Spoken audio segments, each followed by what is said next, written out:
प्रकाश पाएको छ। सबैले प्रकाश भन्नुहोस् न।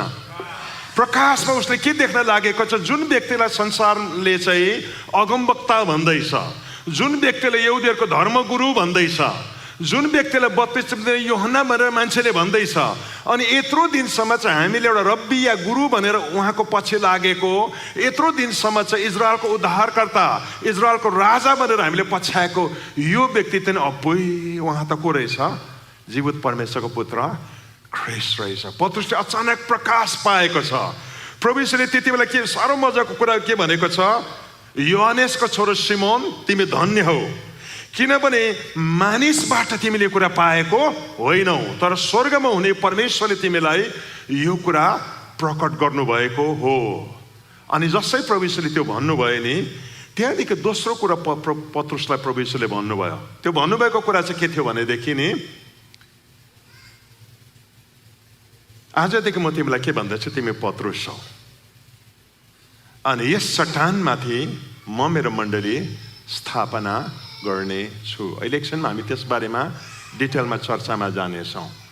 तर पहिलो कुरो चाहिँ पत्रुसले प्रकाश पाएको छ र येशूलाई चिनेको छ है त। जसै पत्रुसले प्रभु येशूलाई चिनेको छ र प्रकाश पाएको छ, त्यस प्रकाशभित्र चाहिँ के चाहिँ सुरु भएको छ भनेदेखि नि, पत्रुसको भविष्य खुल्न सुरु भएको छ।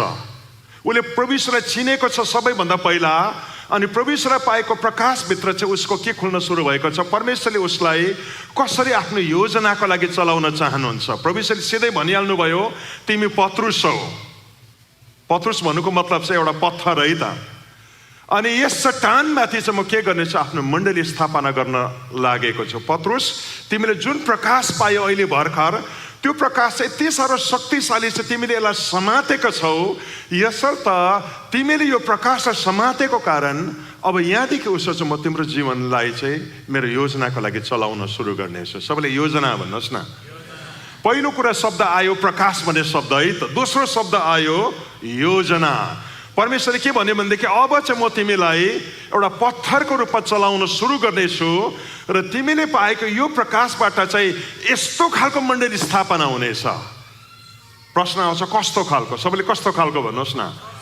यस्तो खालको अरे। कस्तो खालको? यस्तो खालको। अब यस्तो खालको भनेपछि प्रश्न आउँछ कस्तो खालको भन्ने आउँछ नि। तिमीले जुन प्रकाश पाएका छौ, यो प्रकाशमा जब तिमी उब्छौ नि, म यस्तो खालको मण्डली स्थापना गर्छु कि नर्कले जति नै कोसिस गरे पनि यसमाथि विजय हुनै सक्दैन। म यस्तो खालको मण्डली चाहिँ तिम्रो जीवनबाट सुरु गर्न लागेको छु। उसले प्रकाश पाएको छ है त।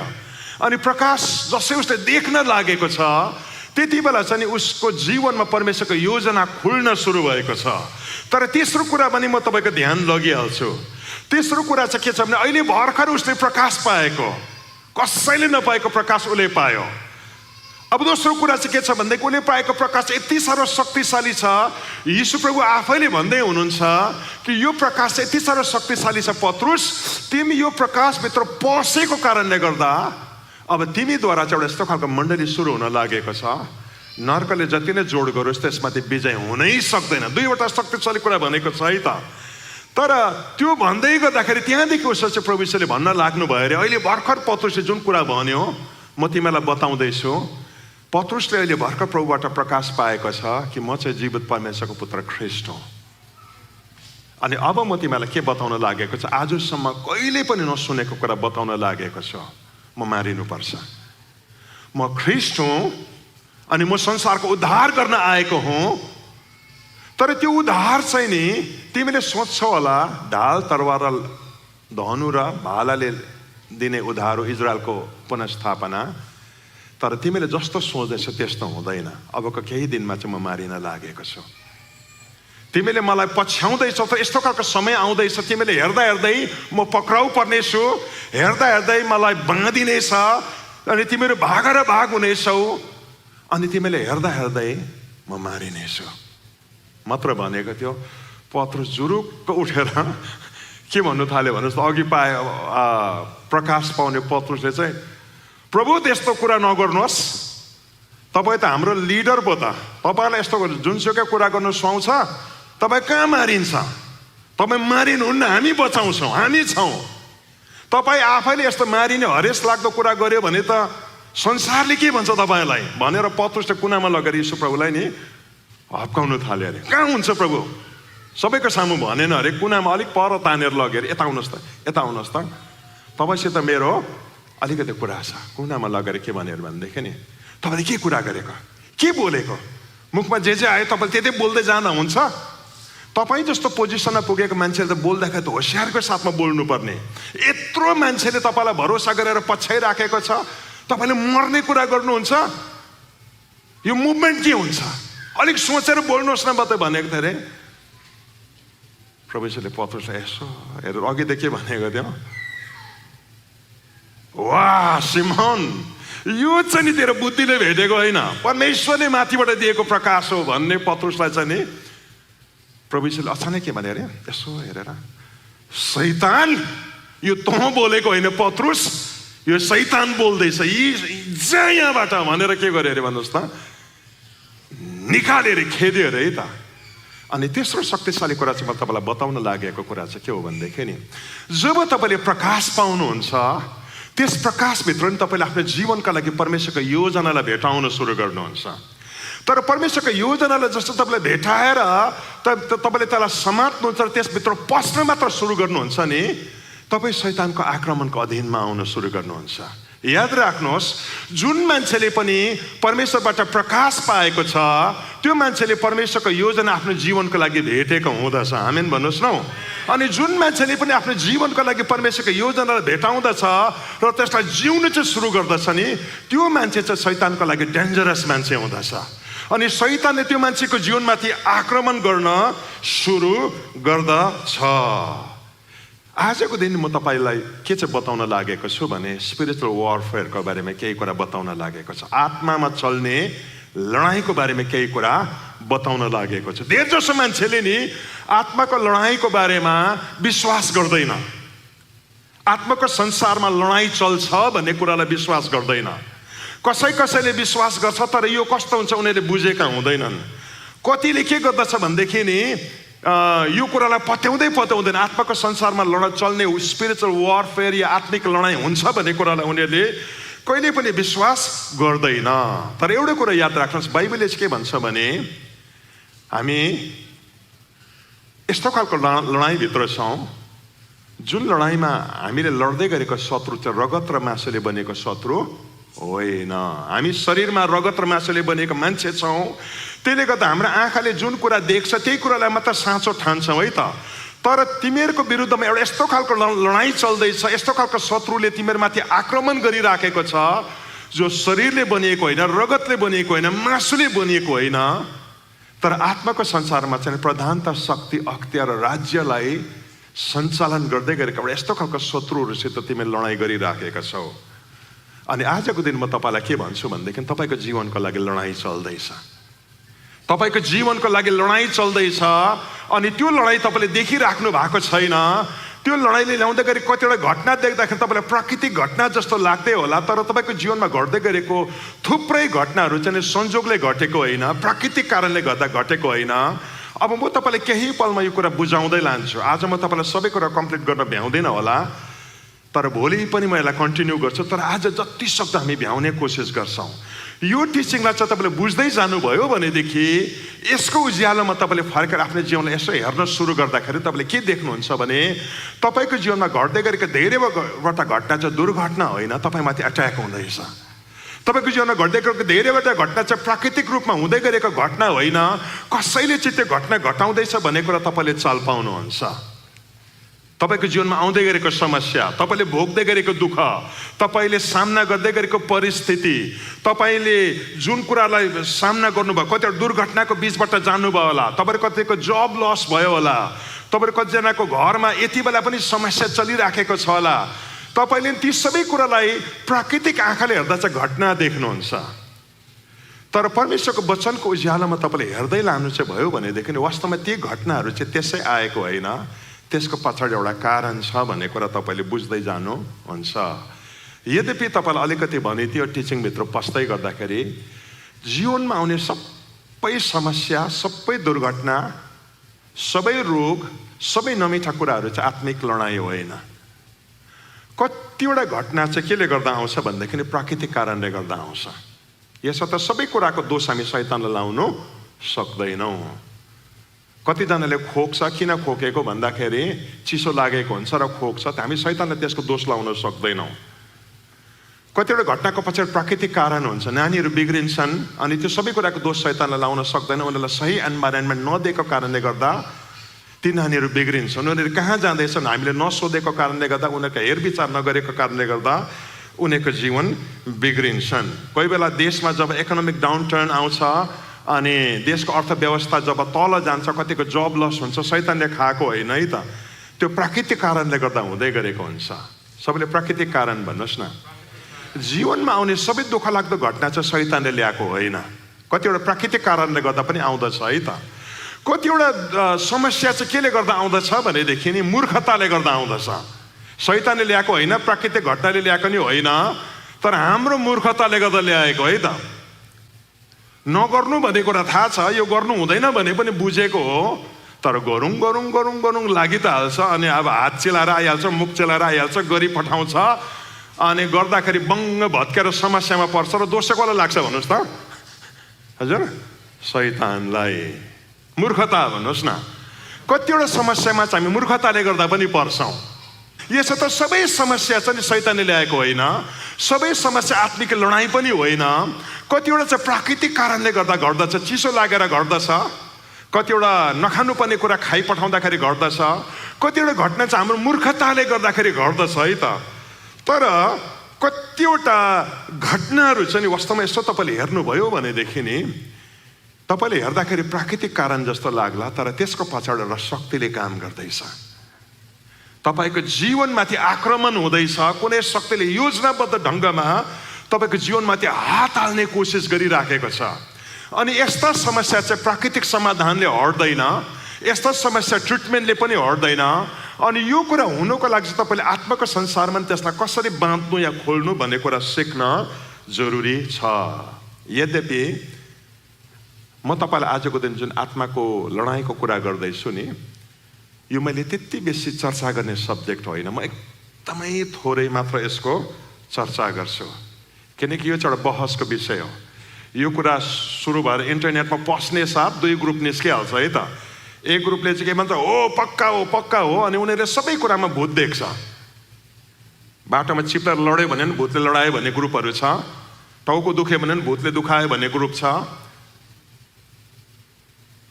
बजार जाँदाखेरि भनेको सामान भेटाएन भने दुष्ट आत्मा देख्ने ग्रुपहरू पनि छ है त, एक्सट्रिम ग्रुपहरू। कति यस्तो खालको ग्रुपहरू फेरि अर्कोपट्टि छ जसले शैतानको अस्तित्वमाथि र शैतानले आक्रमण गर्छ भन्ने कुराको सत्यतामाथि विश्वासै गर्दैन। अनि उनीहरूले नि शैतान छनु त छ, तर हाम्रो जीवनमा त्यसले हात हाल्छ, आक्रमण गर्छ भन्ने कुरालाई पत्याउँदैन। तर मेरो बुझाइ चाहिँ नि बाइबलको प्रकाशमा उभिएर हेर्दाखेरि चाहिँ सत्यता चाहिँ दुईटाको बिचमा छ। अब केही पल हामी त्यसको चर्चा गर्न लागेका छौँ। तपाईँ तयार हुनुहुन्छ? अब आउनुहोस् हामी अलिकति अगाडि बढ्छौँ है त। मैले तपाईँलाई पहिलो कुरो चाहिँ के चाहिँ बताएँ भनेदेखि, जसै पत्रुसले प्रकाश पाएको छ, परमेश्वर यीशु ख्रीष्टको प्रकाश पाएको छ, त्यो प्रकाश पाउने साथ त्यो प्रकाशलाई प्राप्त गरेको कारणले गर्दा परमेश्वरको योजना उसको जीवनमा खुल्न सुरु भएको छ। परमेश्वरले भनेको छ तँद्वारा चाहिँ एउटा मण्डली सुरु हुन लागेको छ। अनि जसै उसलाई नि प्रकाश पाएको छ र परमेश्वरको योजनाभित्र पसेको छ, परमेश्वरको योजना बोक्ने मान्छे मात्रै चाहिँ आक्रमण सुरु भएको छ। अनि अहिले चाहिँ प्रकाश पाउँदै गरेको पत्रुसलाई चाहिँ नि अचानक शैतानले बोल्नु सुरु गरेको छ। उसले सोच्दैछ मेरो विचार हो, तर उसले कुनामा लगेर यीशुलाई हप्काउनु सुरु गरेको छ। र यीशु प्रभुले भनेको जो चाहिँ तँ बोलेको होइन, त चाहिँ शैतानको इन्फ्लुएन्स भित्र छस्। तर अब केही पल हामी अर्को कुरालाई चर्चा गर्न लागेका छौँ। तपाईँलाई थाहा छ तपाईँको जीवनको लागि चाहिँ के चलिराखेको छ? डरलाग्दो लडाइँ चलिराखेको छ। तपाईँको जीवन यति साह्रो मूल्यवान छ, यति साह्रो प्रेसियस छ, तपाईँको जीवनको लागि लडाइँ चलिराखेको छ। अनि यो लडाइँ चाहिँ नि वास्तवमा तपाईँले प्रभु पाउनुभन्दा अगाडिदेखि नै तपाईँको जीवनको लागि चाहिँ तानातान भइराखेको छ। दुई साइडले तपाईँको जीवनलाई नि आफ्नो हातमा पार्न खोजिराखेको छ। एकापट्टि परमेश्वरको योजना छ जसले तपाईँलाई नि उद्धारको लागि समात्न खोजिराखेको छ, उहाँको महिमाको लागि चलाउनको लागि खोजिराखेको छ। अर्कोपट्टि अँध्यारोको शक्ति छ जसको लागि तपाईँ मूल्यवान हुनुहुन्छ। तपाईँ छेउको साथीलाई भनिदिनुहोस् त तपाईँ मूल्यवान हुनुहुन्छ। तपाईँ मूल्यवान हुनुहुन्छ है त। यसर्थ त्यो शक्तिले पनि के गरिरहेको छ, तपाईँको जीवनलाई समात्न खोजिराखेको छ। कलस्सी 2 अध्यायको 14 र 15 पदलाई हामी हेरौँ न। कलस्सी 2 को 14 र 15 पदमा यसरी लेखेको छ, हेर्नुहोस् है त। हाम्रो विरुद्धमा रहेको तमसुक र त्यसका सबै दाबीहरूलाई क्रुसमा किला ठोकी रद्द गरिदिनु भयो। उहाँले प्रधानताहरू र शक्तिहरूलाई निशस्त्र पारी ती सबैमाथि क्रुसमा विजय प्राप्त गर्नुभयो र तिनलाई खुल्लम खुल्ला तमासा बनाइदिनु भयो। यहाँनिर के देख्छ भने लडाइँको कुरा देख्नुहुन्छ है त। यीशु प्रभुले विजय प्राप्त गर्नुभयो भन्दाखेरि एउटा लडाइँ हुँदै रहेछ र यीशु प्रभुले जित्नु भएको रहेछ। त्यो लडाइँ चाहिँ दुईटा साइडको मा हुँदै रहेछ है त। एकापट्टि चाहिँ प्रभु यीशु हुनुहुन्छ, उनी क्रुसमा मारिनु हुँदैछ। अर्कोपट्टि चाहिँ प्रधानता, शक्ति र अख्तियारहरू छ अनि उनीहरूले लडाइँ गर्दैछ। अनि प्रभु यीशुले क्रुसमा चाहिँ त्यो प्रधानता, शक्ति र अख्तियारहरूमाथि चाहिँ विजय प्राप्त गर्नुभयो भन्दा तपाईँले एउटा लडाइँ देख्दै हुनुहुन्छ है त। लडाइँ चाहिँ के को बारेमा र कसको बारेमा चल्दै रहेछ भन्दाखेरि तपाईँले यो चाहिँ 14 पदमा देख्नुहुन्छ। हाम्रो विरुद्धमा रहेको तमसुक र त्यसका सबै कानुनी दाबीहरूलाई क्रुसमा किला ठोकी रद्द गरिदिनु भयो। अर्को शब्दमा भन्नु हो भनेदेखि नि लडाइँ चाहिँ तपाईँको बारेमा र मेरो बारेमा चल्दै रहेछ। शैतानले हामी देखेको अपराध र पापहरूमा टेकेर चाहिँ तपाईँले मेरो जीवनलाई दाबी गर्दै रहेछ। हि इज माइन भन्दै रहेछ, सी इज माइन, यो मेरो हो, यसमा चाहिँ मेरो अधिकार छ भनेर शैतानले नि त्यो पाप र अपराधहरूको कानुनी अधिकार त तपाईँको जीवनलाई कब्जा गर्नु खोज्दै गर्दाखेरि चाहिँ नि प्रभु यीशु चाहिँ तपाईँ र मेरो ठाउँमा पसेर क्रुसमा मारिनु भयो। अनि उहाँ मारिँदाखेरि चाहिँ शैतानको सबै दाबीलाई चाहिँ प्रभु यीशुले रद्द गर्नुभयो र शैतानमाथि के गर्नुभयो, विजय प्राप्त गर्नुभयो। यसका तपाईँ जन्मिनु भएकै थिएन, यो घटना कहिले घटेको हो भनेर भन्नुहुन्छ भने आजभन्दा 2000 वर्ष अगाडि। मेरो प्रश्न चाहिँ तपाईँलाई 2000 वर्ष अगाडि तपाईँ कहाँ हुनुहुन्थ्यो? तर कसैलाई थाहा छ तपाईँ 2000 वर्ष अगाडि कहाँ हुनुहुन्थ्यो? तपाईँ हुनुहुन्थ्यो भन्नुहुन्छ त। तपाईँ हुनुहुन्छ के कुरा गर्नुभएको, म त हिजो अस्ति 1980 मा जन्मेको भन्दै हुनुहुन्छ होला है। 1980 मा जन्मिने हो, निकै उमेर खाएको मान्छेहरू। तपाईँ कति भन्नुहुन्छ होला, म त 90 मा जन्मेको। तपाईँहरू कतिजना 2001, 2002, 2005 मा जन्मिनु भयो होला। तपाईँ भाषाको कुरा गर्नुहुन्छ 2000 वर्ष अगाडिको, म त हिजो अस्ति जन्मेको मान्छे, म कहाँ थिएँ त्यति बेला? तपाईँ त छोडिदिउँ, तपाईँको बुवा पनि हुनुहुन्थेन त्यति बेला, तपाईँको हजुरबा बाजे पनि हुनुहुन्थेन, बाजेको बाजेको बाजे पनि थिएन त्यति बेला। तर त्यति बेला नै तपाईँको लागि चाहिँ लडाइँ चल्दै रहेछ, तपाईँ नजन्मिँदाखेरि नै। आमेन भन्नुहोस् न। तपाईँ चाहिँ यति साह्रो मूल्यवान हुनुहुन्छ। परमेश्वरले नै के गरिसक्नु भएको छ, आफ्नो अन्तर्दृष्टिमा, भविष्य दृष्टिमा तपाईँलाई त्यति बेलै देखिसक्नु भएको थियो। एक दिन मेरो मनमा एउटा ठुलो प्रश्न चाहिँ के आएको थियो भनेदेखि नि, म कहाँ थिएँ जन्मिनुभन्दा अगाडि? एकजना प्रभुको सेवकसित काम गर्थेँ अनि मैले उहाँलाई सोधेँ, मरेपछि म कहाँ जान्छु मलाई थाहा छ, म उद्धार पाएको मान्छे हो, म कहाँ जान्छु थाहा छ। तर मेरो मनमा जहिले एउटा प्रश्नले सताउँदछ, म जन्मिनुभन्दा अगाडि चाहिँ कहाँ थिएँ भन्ने। तपाईँलाई मलाई त्यस्तो पग्ला विचार आउँछ? मलाई चाहिँ पग्ला पग्ला विचारहरू कोही कोही बेला आउँछ। कहाँ थिएँ? तर्क गरेको होइन, आर्गुमेन्ट गरेको होइन, तर मलाई नि त्यो प्रश्नले सताएको। अनि मैले त्यस प्रभुको सेवकलाई खाना खाँदै गर्दा प्रश्न गरेँ, where was I before I was born भन्ने नि, म जन्मिनुभन्दा अगाडि चाहिँ कहाँ चाहिँ थिएँ? उहाँ निकै घोरिनु भयो, खाना मुखमा पुगिसकेको थियो तर प्रश्न निकै कडा थियो। उहाँलाई फसाउनुको लागि मेरो जीवनको बारेमा प्रश्न, उहाँले यसो खाना राख्नुभयो, यसो घोरिनु भयो। लगभग 1 मिनट जति शान्त हुनु भएन, उहाँले मेरो आँखामा यसो हेर्नुभयो, भन्नुभयो, भनिदेऊ तँलाई अरे भनिदिनुहोस् भने। उहाँले मलाई इङ्ग्लिसमा भन्नुभयो, म अङ्ग्रेजीमा त बोल्ने मान्छे, Daniel you existed in the mind of God अरे।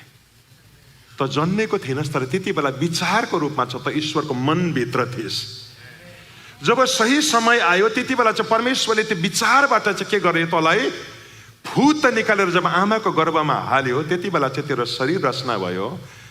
तर तेरो अस्तित्व चाहिँ तँ जन्मिनुभन्दा कता कता अगाडिबाट नै थियो। हेर्नुहोस् है त, तपाईँ र मेरो लागि आजको दिन शक्तिशाली कुरा चाहिँ के हो भनेदेखि नि, तपाईँ जन्मिनु भएकै थिएन, परमेश्वर त्यति बेला तपाईँलाई देखिसक्नु भएको थियो। अनि त्यति बेला नै शैतानको हरेक दाबीहरूमाथि विजय प्राप्त गरेर तपाईँलाई शैतानको हातदेखि मुक्त गरिसक्नु भएको थिए। अनि शैतानलाई पनि थाहा थियो तपाईँ जन्मिनुहुन्छ भन्ने कुरा, किनकि शैतानले तपाईँलाई नदेखे पनि कसलाई देखेको थियो भन्नुहोस् त? शैतानले तपाईँको हजुरबालाई चाहिँ देखेको थियो है त्यो त्यति बेला। अनि योबाट चाहिँ एक दिन जन्मिन्छ भन्ने कुरा थाहा थियो। तपाईँ नजन्मिँदाखेरि नै तपाईँको जीवन चाहिँ यति साह्रो मूल्यवान छ, यति साह्रो मूल्यवान छ, त्यसको लागि तानातान र लडाइँ चल्दै थियो।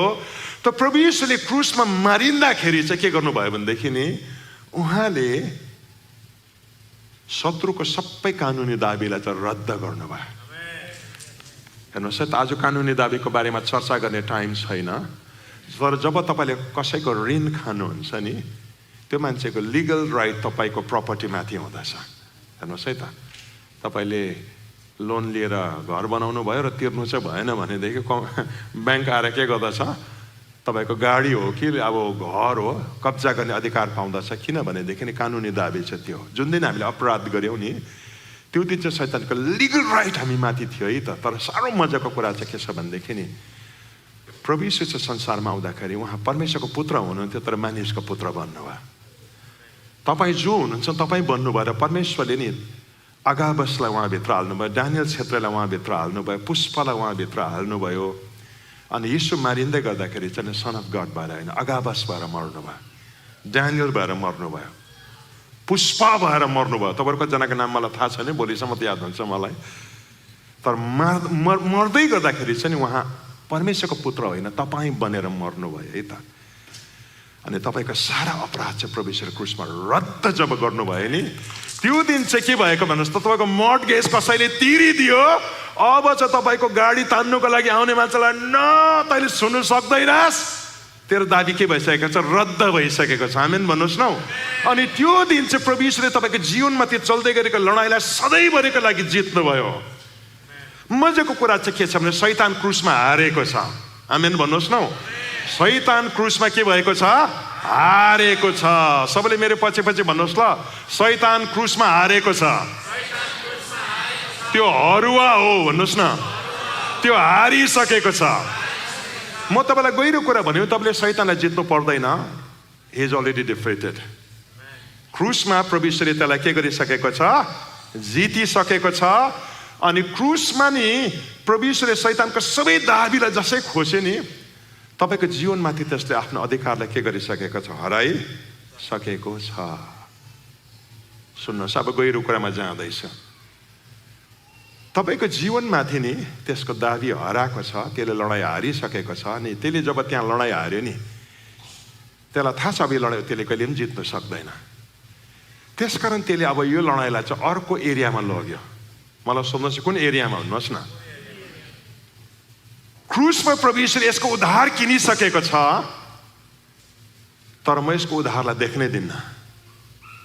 यसर्थ यसले क्रुसमा प्रभु येशूले मलाई जितिसकेको कुरा र यो छुटकारा भइसकेको कुरा चाहिँ यसले देखेन भनेदेखि ऊ त्यो छुटकाराभित्र कहिले पस्नै सक्दैन।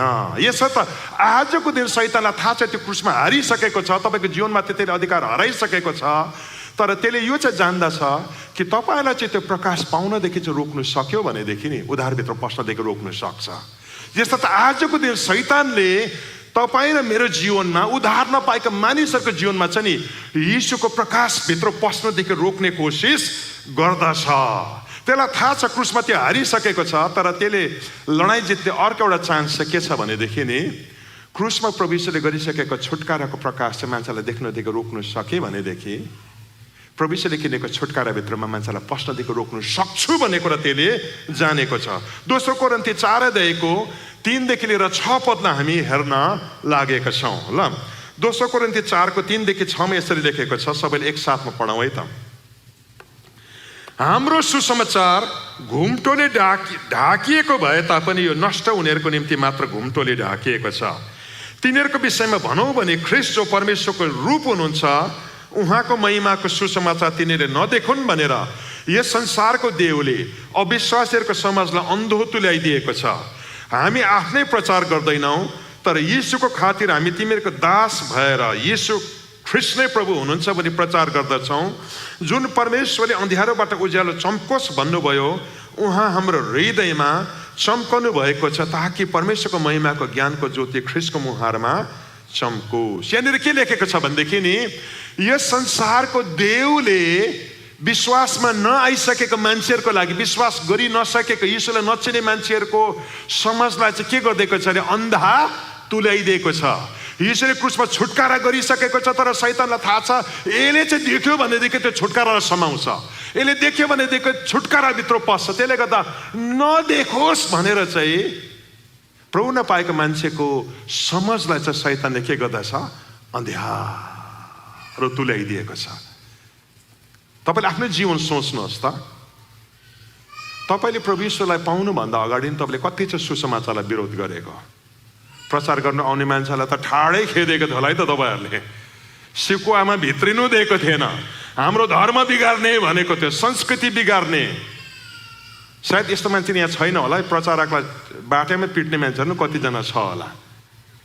हेर्नुहोस् है त, त्यो विरोध चाहिँ किन त भएको तपाईँलाई थाहा छ? सुसमाचार आउँदैछ, शैतानलाई डर भयो है त, क्रुसमा त हारे, अब यो प्रकाश यसले देख्यो भने पस्छ, यसलाई रोक्नुपर्छ। त्यसले गर्दा नि सुसमाचारको जब विरोध हुन्छ नि, त्यो सोसियल प्रब्लम होइन, यो स्पिरिचुअल प्रब्लम हो। कसैले त्यसलाई रोक्नु खोज्दैछ है त। तपाईँलाई थाहा छ यो किन त्यसो भएको? एउटा षड्यन्त्र चल्दैछ।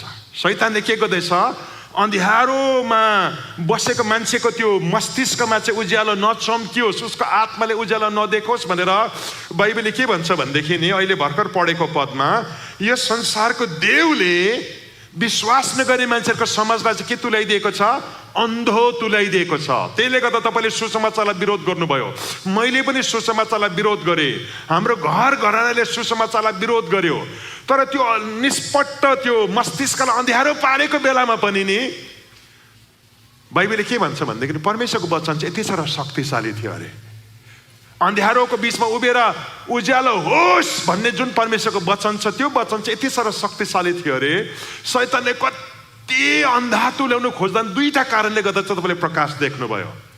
पहिलो कारण चाहिँ के थियो भनेदेखि नि, परमेश्वरको वचन यति साह्रो शक्तिशाली थियो, तपाईँको हृदयले नै कुनै समय हो कि क्या हो भन्ने अलिकति हृदय खोल्ने विचार गर्ने साथ त्यो वचनको उज्यालोले चाहिँ नि तपाईँको विरोधलाई च्यातेर भित्र आयो र तपाईँले देख्न सुरु गर्नुभयो। त्यति बेला याद राख्नुहोस्, वचन त्यति साह्रो शक्तिशाली थियो, तपाईँले अलिकति मौका दिने साथ लिक भएर भित्र पसिहाल्यो र तपाईँले देख्न सुरु गर्नुभयो। वचन शक्तिशाली छ भन्नुहोस् न। अनि तपाईँले नि वास्तवमा त्यस्तो विरोधको बिचमा शैतानले तपाईँको आँखालाई अँध्यारो पारेको बिचमा पनि तपाईँले यीशु प्रभुलाई विश्वास गर्ने ठाउँसम्म आइपुगेको पहिलो कारण चाहिँ नि, वचनभित्र चाहिँ अँध्यारोलाई चिर्ने शक्ति छ। शैतानले पर्दा लाउनु खोज्दा नि छिर्यो है त, त्यो तपाईँले देख्नुभयो। दोस्रो कारण चाहिँ के हो भनेदेखि, पवित्र आत्मा चुप बस्नु भएको थिएन। पवित्र आत्माले तपाईँको हृदयलाई तयार पार्ने काम चाहिँ गरेका। तपाईँलाई थाहा छ, विश्वास गर्ने मान्छेलाई मात्र होइन, विश्वासै नगरेको मान्छेलाई पनि पवित्र आत्माले नि ठेलेर उद्धारतर्फ ल्याउने कोसिस गर्दै गरेको हुन्छ। उसको हृदयलाई तयार पार्ने सानो सानो मौकालाई नि पवित्र आत्माले लिएर चाहिँ नि मिस गर्नुहुन्न। पवित्र आत्माले हृदय के गर्दै हुनुहुन्थ्यो, तयार गर्दै। आमेन भन्नुहोस् न।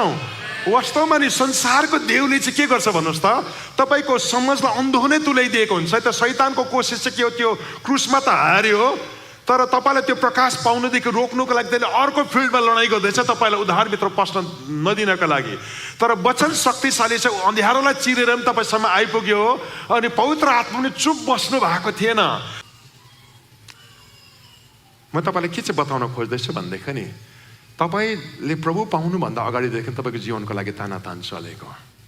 तपाईँ जन्मिनु भएको थिएन त्यति बेला पनि क्रुसमा चाहिँ नि तपाईँको जीवनको लागि चाहिँ शैतानले लडाइँ गर्दै थियो, प्रभु यीशुले जितेको। त्यहाँ त हार्यो, तर तपाईँ जन्मिसकेर पनि तपाईँलाई त्यो उज्यालोसम्म पस्नदेखि रोक्नुको लागि शैतानले कोसिस गरेको थियो, तर सकेन। तपाईँले प्रभु पाउनुभयो। आमेन भन्नुहोस् न। र त तपाईँ यो हलभित्र आइपुग्नु भयो, प्रभु पाउनुभयो। त्यसले गर्दा आजको दिन चर्च जाँदै हुनुहुन्छ। सकेन, त्यसले सकेन भन्नुहोस् न, सकेन। हेर्नुहोस् है त, त्यो ठाउँमा पनि शैतान के भयो, हार्यो। प्रभु यीशुको वचनले अँध्यारोलाई चिरेर तपाईँसम्म पुग्यो। पवित्र आत्माले तपाईँको हृदयलाई नि विश्वास गर्ने ठाउँसम्म ल्याइ पुर्याउनु भयो नै भयो। यहाँसम्म बुझ्नु तपाईँले कुरा? हजुर, दुईटा कुरा बताइसकेँ है त। पहिलो कुरा मैले तपाईँलाई के बताएँ भनेदेखि नि, परमेश्वरको प्रकाशलाई पाउँदाखेरि चाहिँ तपाईँले नि परमेश्वरको योजनालाई भेटाउनुहुन्छ। योजना बोक्ने मान्छेमा त्यसको शैतानको आक्रमण चाहिँ रियल हो। अनि तपाईँको जीवनको लागि चल्दै गरेको लडाइँ चाहिँ आज सुरु भएको होइन, तपाईँ नजन्मिँदादेखि नै क्रुसमा चाहिँ भएको प्रभुले जितिसकेको हो। तर त्यहाँ हारेको शैतानले आजको दिन नि उद्धार नपाओस् भनेर मान्छेको समाजलाई चाहिँ अँध्यारो बनाउने कोसिस गर्छ। तर परमेश्वरको वचन शक्तिशाली छ अनि पवित्र आत्मा चुप बस्नु भएको छैन। तेस्रो कुरामा तपाईँलाई लैजाँदैछ, शैतान त्यहाँ पनि हार्यो। छेउको साथीलाई भन्नुहोस् हरुवा त हो त्यो भनिदिनुहोस् न। शैतान त्यहाँ पनि हार्यो भन्दा हार्छै हार्छ त अन्त भनिदिनुहोस् न। छेउको साथीलाई भन्नु शैतान हरुवा हो भन्नुहोस् न, हार्छै हार्छ भन्नुहोस् न। त्यसले दुईटा ठाउँमा हार्यो है त। पहिलो क्रुसमा हार्यो, आमेन भन्नुहोस् न। अनि दोस्रो चाहिँ तपाईँको जीवनमा हार्यो, तपाईँ यहाँसम्म आइपुग्यो। ट्राई चाहिँ दिएको हो, मेरो परिवारलाई पनि ट्राई दिएको हो, तपाईँको परिवारलाई पनि ट्राई दिएको हो। तर के भयो भन्नुहोस् त, हार्यो। तपाईँ यहाँ यसरी यो चेयरमा बसेर सुन्नुको मतलब के हो भन्नुहोस् त, त्यो हार्यो। आमेन भन्नुहोस् न। परमेश्वरलाई महिमाको ताली बजाइदेऊ न।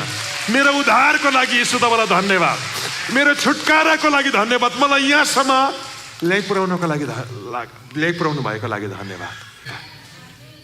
त्यो हार्यो र म यहाँनिर छु, त्यो हार्यो र तपाईँ यहाँनिर हुनुहुन्छ। कुरा मजाको छ है त।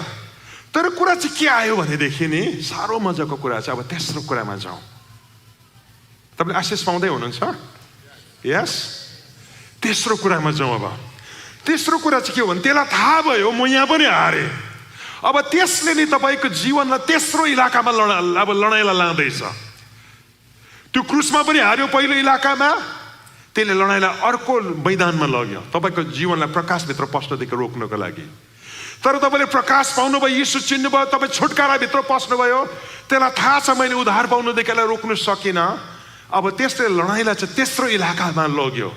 अनि तेस्रो इलाका चाहिँ के हो भनेदेखि नि शैतानले मनमा निश्चय गरेको छ।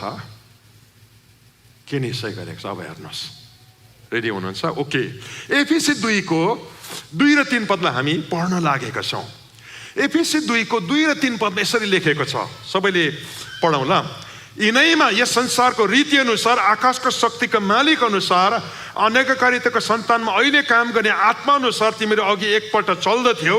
तिनीहरू मध्ये हामी सबै पनि शरीर र मनको इच्छा पुरा गरेर आफ्नो पापमय स्वभावको लालसामा अघि जिउँथ्यौँ र बाँकी मानिस जस्तो हामी स्वभावैले क्रोधको सन्तान थियौँ। एक जमाना हामी कस्तो थियौँ अरे भनेदेखि नि हामीलाई थाहा थिएन अरे, तर अन्धकारको शक्तिको मालिकले चाहिँ हामीलाई चलाउँदै थियो अरे प्रभु पाउनुभन्दा अगाडि। अनि हामी त आफ्नो मर्जीले जिउँछौँ भन्थ्यौँ, तर वास्तवमा नि एउटा अनेककारिताको आत्माले चाहिँ हामीलाई त्यति बेला चलाउँदै थियो। सुन्नुहोस् है त, कठपुतली तपाईँले देख्नु भएको छ? कठपुतली भनेको छ नि लुगाको गुडियाहरू हुन्थ्यो नि, आजकल त हुँदैन है त। उहिले आमाले मेलामा लानुहुन्थ्यो र गीत बज्दाखेरि गुडिया नाच्थ्यो, गीत बज्दा यस्तो टिङ टिङ टिङ टिङ टिङ टिङ गरेर नाच्थ्यो। अनि हामीले आमालाई भन्थ्यौँ मुमा यो कागजको यो लुगाको गुडिया कपडाको गुडिया कसरी नाचेको भन्दा गीतले नाचेको नि नानी भन्छ। तर वास्तवमा गीतले नाचेको होइन, त्यो गुडियाको हातमा र खुट्टामा चाहिँ कालो डोरी झुन्डाएको हुन्थ्यो र पछाडिपट्टि पर्दा कालो भएको कारणले गर्दा देख्थेन।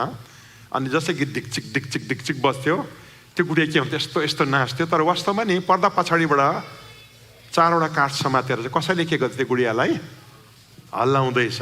अनि एकपट्टिको त्यो काठ हल्लाउँदा यस्तो हात उचाल्थ्यो, अर्कोपट्टिको काठ हल्लाउँदा यस्तो खुट्टा उचाल्थ्यो। गुडिया आफै नाचेको जस्तो देख्थ्यो, तर कसैले नचाउँदै थियो। तपाईँलाई थाहा छ प्रभु पाउनुभन्दा अगाडि नि तब मर्जीले जिउँछु भन्दै हुनुहुन्थ्यो, तर तपाईँलाई कसैले नचाउँदै थियो। बाइबलले त्यही भनेको छ है त, आकाशको शक्तिको मालिक अनुसार अनेककारिताको सन्तानमा अहिले काम गर्ने आत्मा अनुसार तिमीहरू अघि एकपल्ट चल्दै थियो। आत्मा अनुसार भनेको त्यसले तिमीहरूलाई नचाउँदै थियो। तिनी मध्ये हामी सबै पनि शरीर र मनको इच्छा पुरा गरेर पापमै स्वभावको लालसामा अघि जिउँथ्यौँ। अनि हामी कस्तो थियौँ भनेदेखि नि शरीर र मनको इच्छाद्वारा चाहिँ त्यसले हामीलाई कन्ट्रोल गरेका थियो। हामी कस्तो थियौँ? खाउँ खाउँ खाउँ खाउँ लागेपछि के गरिहाल्थ्यौँ? खाइहाल्थ्यौँ। आत्माले मागे आत्मा मार्नु हुँदैन भनेर खाइहाल्थ्यौँ। दिउँ दिउँ दिउँ जस्तो लाग्थ्यो गरिहाल्थ्यौँ। बङ्गै दिएर दारा झार्दै त हाल्थ्यो हेर्नुहोस् है त। जाउँ जाउँ जाउँ लाग्थ्यो गइ त हाल्थ्यो, गरौँ गरौँ गरौँ लाग्थ्यो गरि त हाल्थ्यो। वास्तवमा हामी के सोच्थ्यौँ भनेदेखि नि आफ्नो मर्जीले जिउँदैछ, तर एउटा अनाज्ञाकारिताको आत्माले हामीलाई नचाउँदै थियो। हाम्रो आँखा अँध्यारो थियो, हामीले देखेका थिएनौँ। बुझ्नु है यहाँसम्म? तर यही अध्यायलाई नै अब एफिसी 2लाई नै पढौँ है त। 4 र 5 पदमा यसरी लेखेको छ, तर परमेश्वर, सुन्नुहोस् है त, तर परमेश्वर जो कृपामा धनी हुनुहुन्छ, उहाँले आफ्नो महान प्रेमद्वारा हामीलाई प्रेम गर्नुभयो। यसकारण पापमा हामी मरेको भए तापनि उहाँले हामीलाई ख्रिस्टसँग जीवित पार्नुभयो। अनुग्रहबाट नै तिमीले उद्धार पाएका छौ। तर भन्नुहोस् न, तर परमेश्वर भन्नुहोस् न। तपाईँलाई गुडिया नचाको जस्तै अनाज्ञाकारिताको आत्माले यस्तो गर्दै यसो गर्दै नचाउँदै थियो। हेर्नुहोस् है त, किन खाइस् भन्दा मन लाग्यो, खाएँ। कसैले खुवाउँदैछ है भित्र, त्यो थाहा छैन। उखानहरू नि के थियो भन्नुहोस् त? खाइसारकै लाइसार, मरेपछि लम्पसार भन्ने उखानहरू थियो है त। अनि खानु मन लाग्यो, खाएँ। कसले खानु लाउँदैछ त हामीलाई त्यो थाहा थिएन। भित्रबाट कसैले नचाउँदैछ, हाम्रो आँखा अँध्यारो। त्यही तर परमेश्वरले, कसले अरे भन्नुहोस् त? तर परमेश्वरले भन्नुहोस् न। यो तर भन्ने शब्द साह्रो मिठो शब्द छ। शैतानले नचाउँदैछ, अँध्यारोले तपाईँलाई खानु लाउँदैछ, पापमा जिउनु लाउँदैछ, तर परमेश्वर त्यति बेला चुपचाप हुनुहुन्थेन। पवित्र आत्मा व्यस्त हुनुहुन्थ्यो है त। आमेन भन्नुहोस् न। शैतानले नचाउँदैछ, तर परमेश्वरले दाउ हेर्दै हुनुहुन्छ। उहाँको वचनलाई पठाकै पवित्र आत्माले सानो सानो घटनाको चेपबाट पनि तपाईँभित्र पस्ने कोसिस गर्दै हुनुहुन्थ्यो। तर परमेश्वर भन्ने शब्द साह्रो मिठो छ है त। अँध्यारोले हामीलाई दलिमली गर्दै गर्दाखेरि परमेश्वर चाहिँ नि शान्त बस्नु भएको थिएन, व्यस्त हुनुहुन्थ्यो। हामी धेरैजनाले भन्छन् मैले परमेश्वरलाई पाएँ छौँ नि। होइन भन्नुहोस् न। वास्तवमा नि परमेश्वरले नै तपाईँले उहाँलाई खोज्नुभन्दा अगाडि तपाईँलाई खोज्दै हुनुहुन्थ्यो। उहाँले पो तपाईँलाई भेटाएको है त। आमेन भन्नुहोस् न। उहाँले पो तपाईँलाई खोजेर भेटाएको। त्यो चेपबाट तपाईँले कसोको त पछि पठाएर नि उहाँले तपाईँलाई च्याप्प भेटेको। मेरो जीवनको बारेमा नि परमेश्वरप्रति यस कारण कृतज्ञ छु। तर परमेश्वर जो कृपामा धनी हुनुहुन्छ, उहाँले महान प्रेमद्वारा हामीलाई प्रेम गर्नुभयो। आमेन भन्नुहोस् न। हामी पापमा मरेको थियौँ, अँध्यारो थिए त, तर ख्रिस्टसँग हामीलाई जीवित पार्नुभयो। अनि उहाँको अनुग्रहले हामीलाई उद्धार गरायो। तब उद्धारसम्म आइपुग्नु भयो है त। यहाँसम्म त अघि नै सुनिसकेको कुरा हो। अब खास सुन्नुपर्ने कुरा चाहिँ यहाँनिर छ। रेडी हुनुहुन्छ? छेउको साथीलाई भन्नुहोस्, अब रेडी हुनुहुन्छ? सोध्नुहोस् न। यो कुरा सुन्न तयार हुनुहुन्छ? सोध्नुहोस् न। ओके, अब खास कुरामा आउँदैछौँ है त। खास कुरा चाहिँ के छ भनेदेखि नि एफिसी 2को 8देखि लिएर 10 पदलाई हामी हेर्न लागेका छौँ। सबैले एक साथमा पढौँ ल। 1, 2, 3। किनभने अनुग्रहबाट विश्वासद्वारा तिमीले उद्धार पाएका छौ, र यो तिमीहरू आफैबाट होइन, यो त परमेश्वरको वरदान हो। कर्महरूद्वारा होइन, नत्र त मानिसले घमण्ड गर्नेछ। किनकि हामी असल कामहरूको निम्ति ख्रिस्ट यीशुमा सृजना गरिएका उहाँका हातका सिप हौँ। हामी ती बमोजिम हिँडौँ भन्ने हेतुले परमेश्वरले पहिलेबाट ती तयार गर्नुभएको थियो। अब यहाँनिर साह्रो मजाको छ। हेर्नुहोस् है, तपाईँले उद्धार पाउनुभयो। अनि बाइबलले यो 8 पदमा चाहिँ साह्रो मजाको भन्छ, 8 र 9 पदमा साह्रो मजाको चाहिँ के छ भनेदेखि नि विश्वासद्वारा अनुग्रहबाट तिमीहरूले उद्धार पायो। कामले उद्धार पाएको होइन, अनुग्रहमाथि विश्वास गर्दा चाहिँ तिमीहरूको उद्धार भयो। तपाईँले परमेश्वरको वचनलाई विश्वास गर्नुभयो, पवित्र आत्माले तपाईँलाई परिवर्तन गर्नुभयो, तपाईँले उद्धार पाउनुभयो। शैतानले सकेन है त रोक्नु। अब शैतानको कोसिस चाहिँ के हो तपाईँलाई थाहा छ? तपाईँले उद्धार त पायो, तर तपाईँलाई केसँग पस्नुदेखि रोक्नु। अब 10 पदमा साह्रो मजाको छ है। किनकि हामी असल कामहरूको निम्ति ख्रिस्ट यीशुमा सृजना गरिएका उहाँका हातका सिप हौ। हामी ती बमोजिम हिँडौँ भन्ने हेतुले परमेश्वरले पहिलेबाट ती तयार गर्नुभएको थियो। अब मजाको कुरा चाहिँ के छ भने बाइबलले के भन्दछ? हामी अँध्यारोमा थियौँ, अन्धा भन्नुहोस् न। तर पवित्र आत्माले के ल्याउनु भयो? प्रकाश ल्याउनु भयो। तपाईँले यीशुलाई देख्नुभयो। अनि जुन दिन तपाईँले यीशुलाई देख्नुभयो, सब कुरा छोडेर विश्वास गर्नुभयो, अनि अनुग्रहबाट तपाईँले उद्धार पाउनुभयो है त। यहाँ पनि शैतान हार्यो। तर परमेश्वर तपाईँलाई उद्धार दिइसकेपछि तपाईँलाई दिन चाहेको अर्को प्रकाश चाहिँ के हो तपाईँलाई थाहा छ? बाइबलले के भन्छ भनेदेखि हामीले कामले उद्धार पाएनौँ, तर असल कामहरूको लागि चाहिँ नि परमेश्वरले हामीलाई उद्धार गर्नुभएको। यसको मतलब चाहिँ के हो भनेदेखि परमेश्वर तपाईँलाई उद्धार मात्र दिन चाहनुहुन्न, उद्धार दिइसकेपछि परमेश्वरले तपाईँलाई दिन चाहेको अर्को प्रकाश चाहिँ के हो भनेदेखि नि तेरो जीवनलाई म मेरो महिमाको लागि चलाउन चाहन्छु। तेरो जीवनमा मेरो शक्तिशाली योजना छ। मैले तँलाई उद्धार दिएको छ स्वर्ग लानुको लागि मात्र होइन, तँ यस पृथ्वीमा हुँदा नै म तँलाई मेरो महिमाको लागि चलाउँछु। तँ मेरो काम गर्नका लागि जन्मिएको होस्, तँ मेरो योजनामा जन्मिएको मान्छे होस्। बाइबलले के भन्छ? असल कामको निम्ति यीशु ख्रीष्टमा सृजना गरिएका उहाँका हातका सिप हौँ। 8 पदले के भन्छ भने अनुग्रहबाट हामीले उद्धार पायौँ।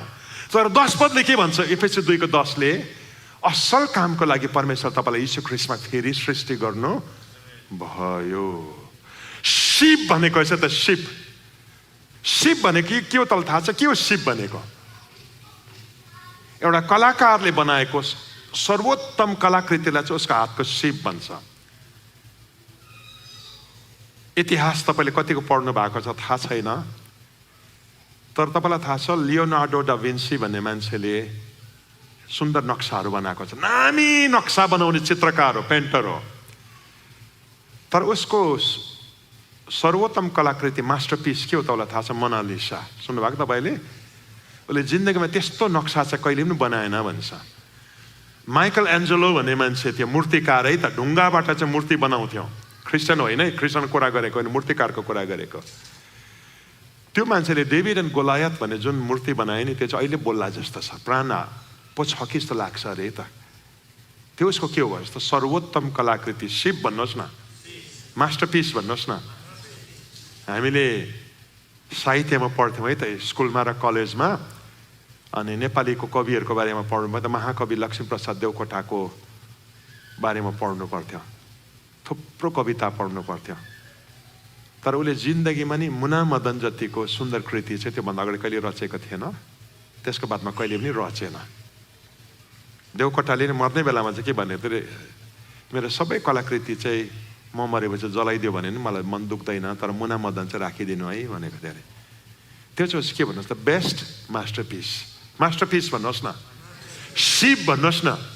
शिव या मास्टरपिस भनेको चाहिँ के हो भनेदेखि नि यस्तो खालको कलाकारले बनाएको उसको कृति जसमा चाहिँ उसले आफ्नो सारा कला के गरेको छ? खन्याएको छ, घोप्ट्याएको छ। खन्याएको भन्नुहोस् न। उसले त्योभन्दा अगाडि त्यतिको कुनैमा खन्याएको थिएन, अनि उसले यति बेसी घोप्टाएको छ, उसले त्योभन्दा राम्रो अरू कुनै कुरा बनाउनै सक्दैन। बाइबलले के भन्छ भन्दाखेरि परमेश्वरले तपाईँलाई बनाउँदाखेरि चाहिँ नि मास्टरपिस बनाउनु भयो। परमेश्वर तपाईँलाई बनाउँदाखेरि चाहिँ उहाँको हातको सर्वोत्तम शिव बनाउनु भयो। अनि परमेश्वरले नि जब पनि त्यो बनाउनु भयो नि, एउटा कलाकारले जब बनाउँदा त्यसको एउटा उद्देश्य हुँदछ है त।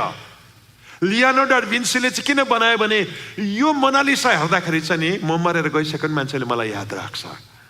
माइकल एन्जेलोले जब त्यो बनायो यो मूर्तिलाई हेर्दाखेरि चाहिँ नि म मरेको बादमा मान्छेले मेरो बारेमा चाहिँ सम्झना गर्छ। परमेश्वरले तपाईँलाई उहाँको हातको सर्वोत्तम कलाकृति मास्टरपिस किन बनाउनु भयो तपाईँलाई थाहा छ? तपाईँद्वारा चाहिँ परमेश्वरले आफूलाई प्रकट गर्न चाहनुहुन्छ। यो संसारमा मान्छेले परमेश्वरलाई देख्दैन, तर तपाईँले परमेश्वरको योजनालाई जब समात्नुहुन्छ, परमेश्वरको काम जब गर्न लाग्नुहुन्छ, तपाईँको जीवनमा परमेश्वरको योजना जब तपाईँले जिउन जब सुरु गर्नुहुन्छ नि, तपाईँद्वारा चाहिँ सृष्टिकर्ताले आफूलाई प्रकट गर्न सुरु गर्नुहुन्छ है त। किनकि कलाकारले बनाएको सर्वोत्तम कलाकृति जहिले पनि कलाकारको चाहिँ के हो भनेदेखि नि परिचय हो। प्रश्न चाहिँ यो आउँछ, तपाईँले उद्धार त पाउनुभयो, के तपाईँको जीवनको लागि परमेश्वरको योजना भेटाउनु भयो? उद्धार त पाउनुभयो, तर क्वेसन चाहिँ के हो भनेदेखि के तपाईँले आफ्नो जीवनको लागि नि परमेश्वरले राखिदिएको काम भेटाउनु भयो? तपाईँले त्यसलाई गर्दै हुनुहुन्छ? यो चाहिँ शैतानले नि लडाइँ लड्दै गरेको तेस्रो इलाका हो। शैतानलाई थाहा छ मैले यसलाई उद्धार पाउनदेखि रोक्न सकिनँ। शैतानलाई यो थाहा छ मैले क्रुसमा यसको आत्मालाई गुमाउनदेखि रोक्न सकिनँ। मलाई आत्मालाई गुमाएँ, उद्धार किन्नदेखि रोक्न सकिनँ। तर म यसलाई परमेश्वरको योजनाभित्र पस्नदेखि रोक्छु। यसले उद्धार पायो, मलाई अफसोस त छ, तर यसले परमेश्वरको योजनालाई चाहिँ भेट्यो भनेदेखि यो मेरो लागि डेन्जर मान्छे हुन्छ। यसले मेरो टाउको दुखाउनु सुरु गर्छ, यसले मलाई अशान्ति बनाउनु सुरु गर्छ, यसले मलाई गानो काट्नु सुरु गर्छ। यसलाई चाहिँ म प्रभुको योजनामा पस्नदेखि के गर्दिनँ? पस्नु दिँदिनँ। अनि मलाई लाग्छ शैतान नि धेरै जसो ठाउँमा समयमा चाहिँ यो ठाउँमा आएर सक्सेस भइराखेको छ। क्रिस्चियनले उद्धार त पाउँछ तर प्रभुको योजना खोज्दैन आफ्नो जीवनमा।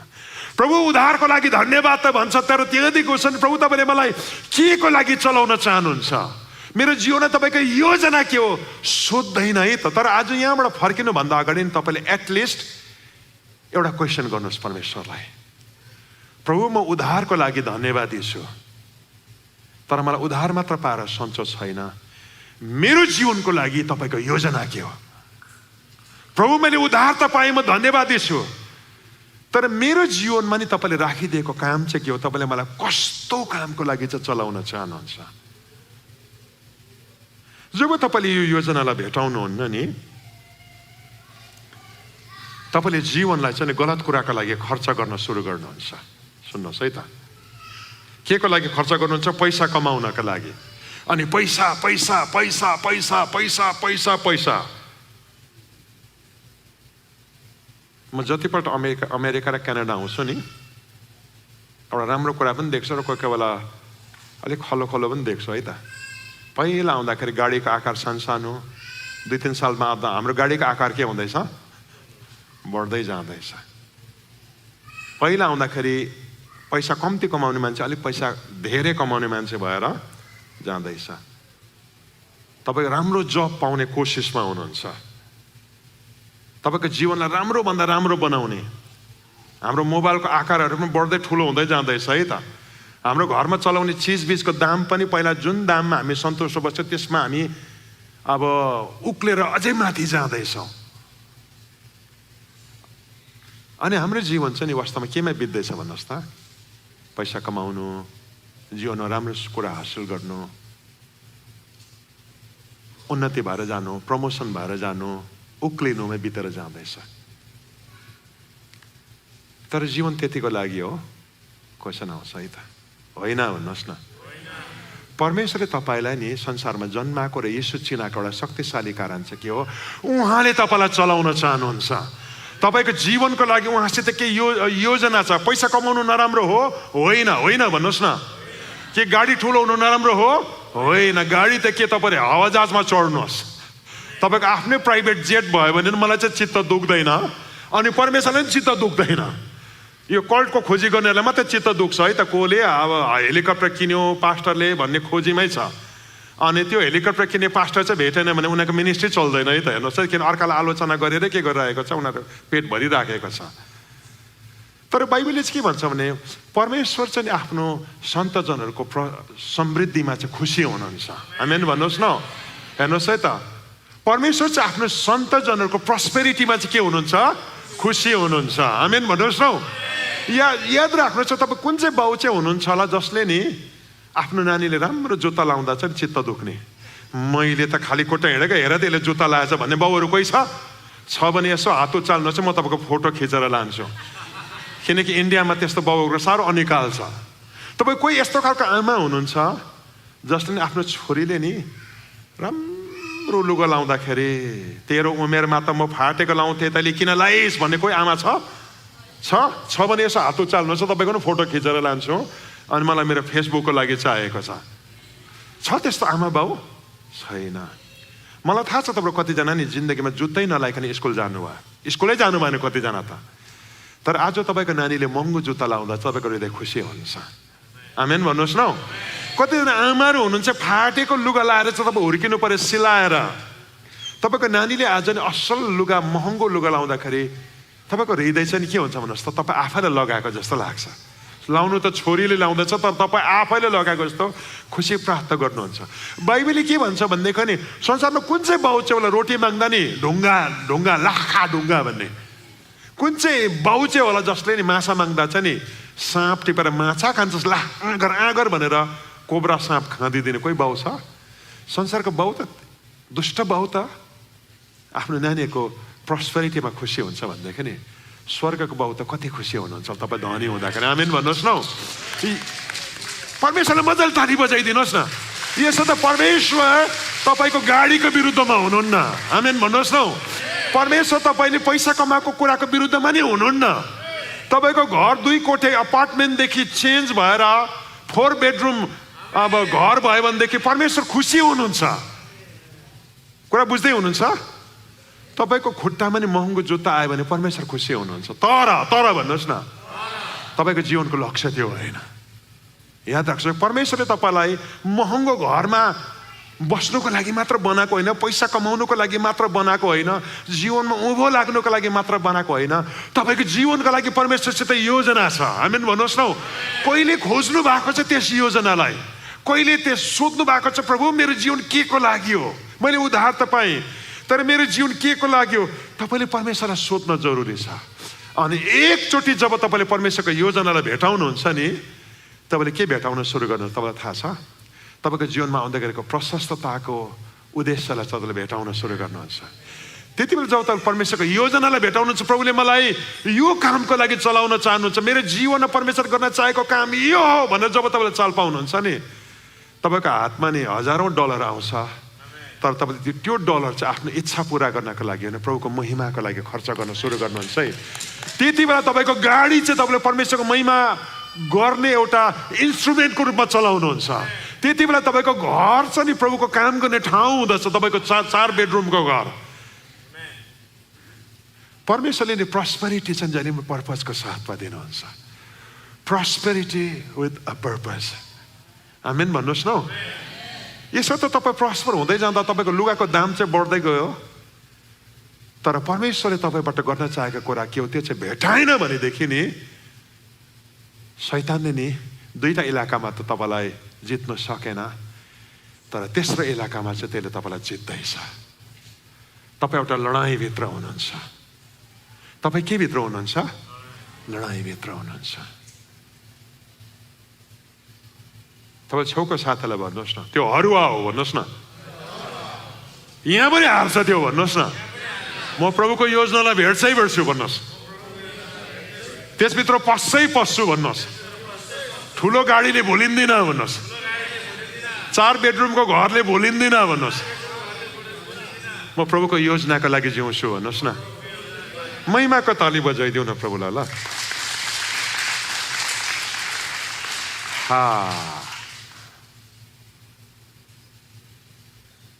बा तपाईँको मन पो दुखाउँदैछु कि मैले? मलाई झुकझुक पनि हुँदैछ, किनकि अमेरिका क्यानाडा आएर चाहिँ मैले यो सब्जेक्ट नछुनु पर्ने पो हो कि भन्ने पनि कता लाग्छ। तर वास्तवमा नि शैतानले तपाईँलाई उद्धार पाउनदेखि रोक्न त सकेन, तर परमेश्वरको हातमा तपाईँलाई चल्ने हतियार हुनदेखि रोक्ने कोसिस गर्दैछ। तपाईँको जीवनको लागि लडाइँ चल्दैछ। नखोल्नु होला, तर मत्ती 6 त्यसमा साह्रो मजाको लेखेको छ। यसकारण के खाउँला र के पिउँला भन्ने कुराको बारेमा फिक्री गर्नुमै जीवन नबिताऊ, किनकि यो कुरा त कसले पनि खोज्छ। अन्य जातिले पनि जान्दछ यो कुरा खोज्नु, उद्धार नपाएको मान्छेले।